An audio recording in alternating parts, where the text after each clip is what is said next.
யாழ்ப்பாணம் வடமராட்சி கிழக்கு மணல்காடு பகுதியிலிருந்து அதிகாலை கட்டுமரத்தில் கடற்றொழிலுக்கு சென்ற தொழிலாளி ஒருவர்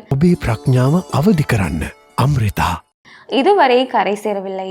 ஆனதாஸ் என்கிற 38 வயதுடைய 2 பிள்ளைகளின் தந்தையை இவ்வாறு தொழிலுக்கு சென்ற நிலையில் கரை திரும்பவில்லை. இன்று அதிகாலை குறித்த மீனவர் மீன்பிடி தொழிலுக்காக சென்ற வேளையில் வழமையாக 9 மணியளவில் கரை சேரும் இவர் இதுவரை திரும்பி வராத நிலையில் உறவினர்கள் படகில் தேடிச் சென்ற வேளையில் அவர் பயணித்த கட்டுமரமானது கடலில் மிதந்து வந்துள்ளது. கடலட்டை தொழிலில் ஈடுபடும் படகு மோதியிருக்கலாம் என்ற சந்தேகத்தில் மணல்காடு மீனவர்கள் தற்போது தேடுதல் நடவடிக்கையில் ஈடுபட்டு வருகின்றனர். இச்சம்பவம் தொடர்பாக மருதங்கேணி போலீசார் தீவிர விசாரணைகளை மேற்கொண்டு வருகின்றனர்.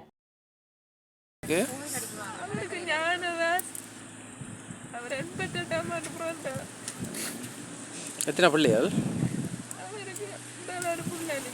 கல்யாணம் கட்டி ஒரு புள்ள நிற்குது. வேலை செய்யல. இந்த 2 தங்காட்டி எனக்கு ஒரு பொம்பளை புள்ள. எனக்கு வருத்தம் வந்து நல்லா வச்சுட்டு பார்த்தேன். ஒரு குறையும் இல்லாம